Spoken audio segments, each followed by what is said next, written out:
Assalamualaikum warahmatullahi wabarakatuh. Perkenalkan, nama saya Dia Putri Ramadeni, NIM 19026025, berasal dari Program Studi Informasi Perpustakaan dan Kearsipan, Fakultas Bahasa dan Seni Universitas Negeri Padang. Di video kali ini, saya akan menjelaskan tentang tata tulis karya ilmiah. A. Perwajahan atau sampul karya tulis ilmiah. Sampul merupakan bagian pertama yang dilihat dari sebuah karya ilmiah. Sampul biasanya juga disebut dengan wajah, kulit, atau halaman judul karya ilmiah. Sebagai hal pertama yang dilihat, maka penataan sampul ini harus dilakukan dengan sedemikian rupa sehingga menjadi lebih menarik, terutama karya tulis ilmiah dalam bentuk skripsi, tesis, disertasi, laporan penelitian, dan makalah untuk diseminarkan. Kemenarikan sampul sebuah karya tulis ilmiah dapat dicermati dari berbagai hal, diantaranya yaitu 1. Pewarnaan, 2. Penataan rumus judul, 3. Penggunaan lambang, 4. Jenis huruf yang dipakai, 5. Susunan baris rumus judul, 6. Kelengkapan komponen sampul, 7. Posisi pernyataan, dan 8. Ketebalan tulisan. B. Sistematika penjenjangan tulisan. Secara umum, sebuah karya tulis ilmiah dibangun oleh 3 komponen utama, yaitu bagian awal, bagian tengah, dan bagian akhir. Masing-masing bagian tersebut juga dibangun oleh bagian yang kecil dan bagian-bagian yang lebih kecil, demikian seterusnya. Pemilihan-pemilihan aspek yang lebih kecil tersebut sangat ditentukan oleh berbagai hal. Misalnya, pemahaman penulis terhadap masalah atau persoalan yang ditulis, dan jenis karya tulis ilmiah yang akan dihasilkan. Pada bagian awal dan bagian akhir, pemilihan tersebut tidaklah rumit. Biasanya, pemilihan pada kedua bagian tersebut hanya dilakukan secara sederhana, yaitu hanya dengan bentuk subbagian-subbagian. Bagian tengah karya tulis ilmiah biasanya dirinci oleh 3 bagian, yaitu bagian pendahuluan, pembahasan, dan penutup.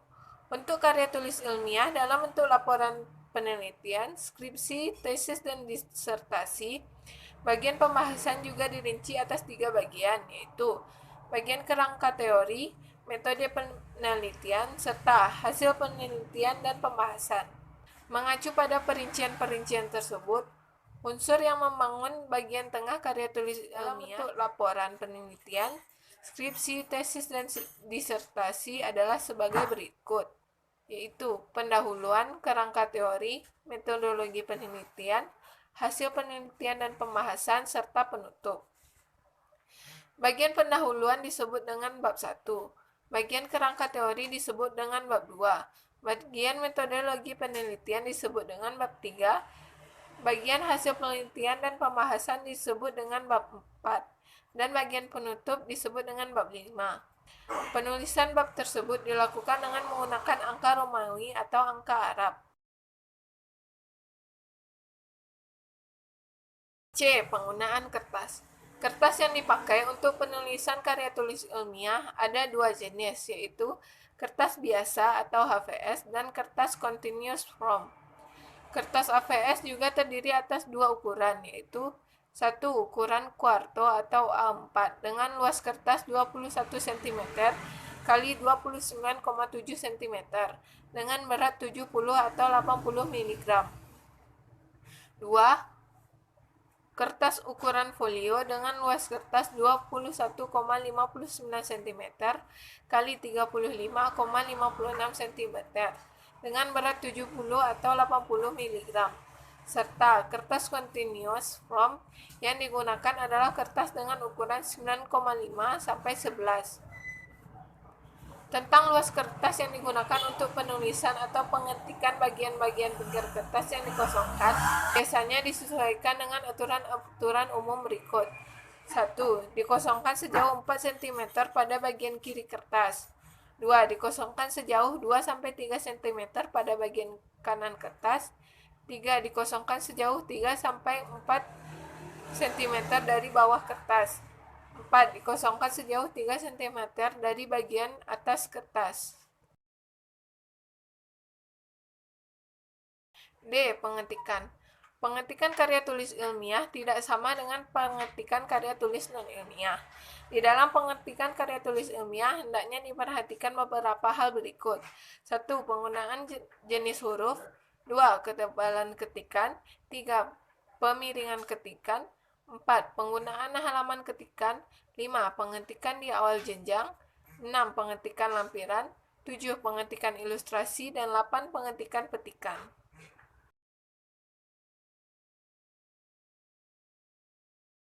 Jarak spasi. Jarak spasi antara satu baris dengan baris berikutnya atau antara satu subbab dengan subbab berikutnya sangat bervariasi. Tersebut terkadang disebabkan oleh adanya kebijakan selingkuh pada lembaga tertentu di mana karya tulis tersebut ditulis. Secara umum, jarak spasi tersebut adalah sebagai berikut. 1. Jarak spasi antar baris pertama dan baris kedua dan seterusnya pada pengetikan bagian-bagian unsur yang terdapat pada sampul adalah 1 spasi. 2. Jarak spasi antara baris pertama dan baris kedua dan seterusnya pada pengetikan halaman persembahan adalah 1 spasi. 3. Jarak spasi antara tulisan pernyataan dengan uraian atau penjelasan adalah 4 spasi. Jarak spasi baris pertama dan baris kedua dan seterusnya pada pengetikan uraian pernyataan adalah 1,5 spasi.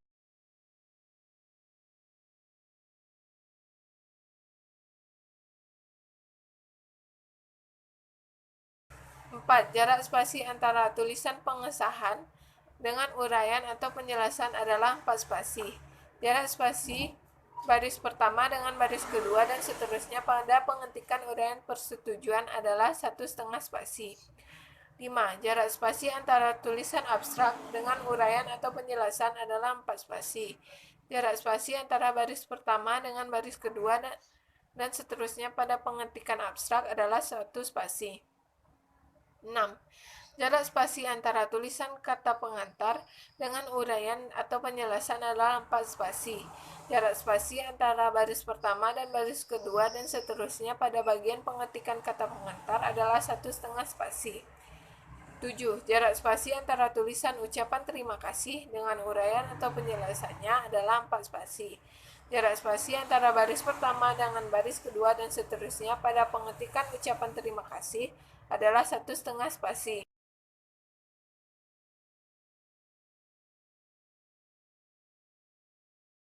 8. Jarak spasi antara tulisan daftar isi dengan uraian atau penjelasan adalah 4 spasi. Jarak spasi antara komponen-komponen utama daftar isi pada pengetikan daftar isi adalah 2 spasi. Jarak spasi antara subkomponen bab dengan subkomponen bab berikutnya pada penulisan daftar isi adalah 1,5 spasi. Jarak spasi antara baris pertama dan baris kedua dan seterusnya pada penulisan subkomponen daftar isi adalah 1 spasi. Hal yang sama juga berlaku pada spasi penulisan daftar-daftar lainnya. 9. Jarak spasi antara tulisan bab dengan uraian atau penjelasan adalah 4 spasi. Jarak spasi antara akhir uraian subbab dengan judul subbab berikutnya atau jarak spasi peralihan dari subbab pertama ke subbab kedua adalah 3 spasi atau 4 spasi. Jarak spasi antara baris pertama dengan baris kedua dan seterusnya pada pengetikan subbab adalah 1 spasi. Jarak spasi antara baris pertama dan baris kedua dan seterusnya pada pengetikan paragraf isi tulisan adalah 2 spasi.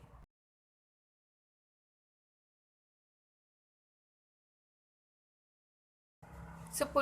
Jarak spasi antara tulisan daftar kepustakaan dengan uraian atau penjelasan adalah 4 spasi.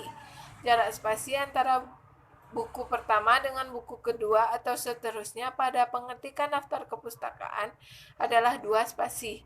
Jarak spasi antara baris pertama dengan baris kedua dan seterusnya pada pengetikan daftar kepustakaan sebuah buku adalah 1 spasi.